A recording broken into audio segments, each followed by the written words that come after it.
जिस तरीके से समाजवादी पार्टी पीडीए कर रही है, पीडीए कुछ नहीं है, ये केवल पप्पू डब्बू अलायंस है। सीतापुर संसदीय सीट का चुनाव कार्यालय जमैयतपुर स्थित लखनऊ सीतापुर मार्ग पर खुलने के साथ उद्घाटन हो गया। प्रदेश सरकार के सहकारिता मंत्री जेपीएस राठौर ने चुनाव कार्यालय का उद्घाटन फीता काट कर दिया। उद्घाटन करते हुए उन्होंने कहा कि भारतीय जनता पार्टी 2024 में फिर से मोदी जी के नेतृत्व में सरकार बनाने जा रही है, जिसको लेकर हर लोकसभा क्षेत्र में अपने चुनाव कार्यालय खोलने का काम कर रही है। इसी को लेकर सीतापुर में भी चुनाव कार्यालय खुल गया है। चुनाव कार्यालय उद्घाटन के मौके पर सीतापुर सांसद राजेश वर्मा, प्रभारी दिनेश तिवारी, नगर विकास राज्य मंत्री राकेश राठौर गुरु, विधायक ज्ञान तिवारी, निर्मल वर्मा, रामकृष्ण भार्गव, महोली विधायक शशांक त्रिवेदी, भाजपा जिला अध्यक्ष राजेश शुक्ला, जिला पंचायत अध्यक्ष श्रद्धा सागर, पूर्व जिला अध्यक्ष अचिन मेहरोत्रा, अध्यक्षा नेहा अवस्थी, इसी के साथ टिकट की दावेदारी कर रहे पूर्व विधायक महेंद्र सिंह यादव, जिला पंचायत सदस्य शिव कुमार गुप्ता भी मौजूद रहे। सहकारिता मंत्री ने अखिलेश यादव पर निशाना साधते हुए तंज कसा। उन्होंने गठबंधन और पीडीयू को लेकर क्या कुछ कहा, आपको सुनाते हैं। देखिए, ऐसा है कि किस तरीके से उन्होंने इंडी गठबंधन बनाया। न्याय यात्रा में राहुल गांधी जी ने वहाँ से शुरू की और उसके बाद जैसे वेस्ट बंगाल में घुसे, वहाँ पर बवाल शुरू हो कि गठबंधन के वो साथी है, और ममता बनर्जी ने ही उनको अनुमति नहीं दी रैली और कार्यक्रम करने की।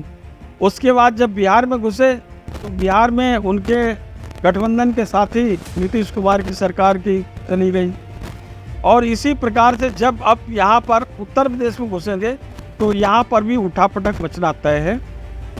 लेकिन मैं ये बताना चाहता हूँ कि जिस तरीके से समाजवादी पार्टी पीडीए कर रही है, पीडीए कुछ नहीं है, ये केवल पप्पू डब्बू अलायंस है।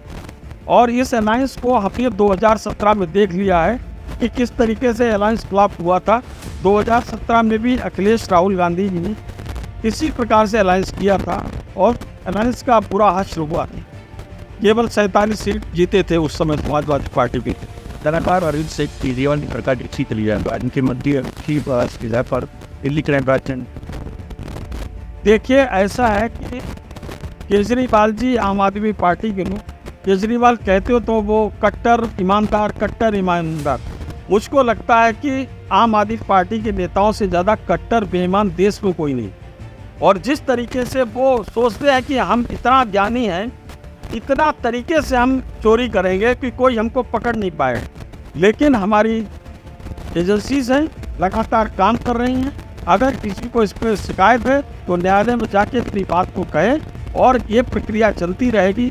देश में जो भी भ्रष्टाचार करेगा वो जेल जाएगा। भारतीय जनता पार्टी, माननीय मुख्यमंत्री योगी आदित्यनाथ जी ने कहा है कि 80 लोकसभा सीट हम जीतेंगे।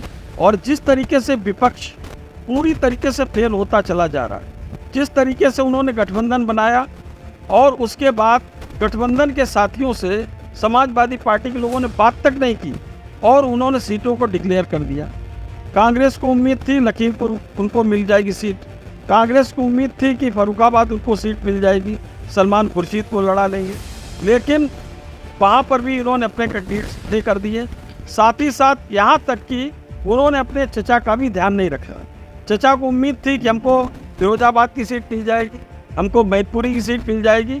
उन सीट्स पर भी अखिलेश जी ने कैंडिडेट खड़े कर दिए हैं। तो ना तो वहाँ कांग्रेस के लिए कुछ बचा है, ना चचा के लिए कुछ बचा है, सब कुछ शून्य है। हम सब कुछ खचाखच भरा हुआ है तो भारतीय जनता पार्टी के लिए है और कुछ नहीं।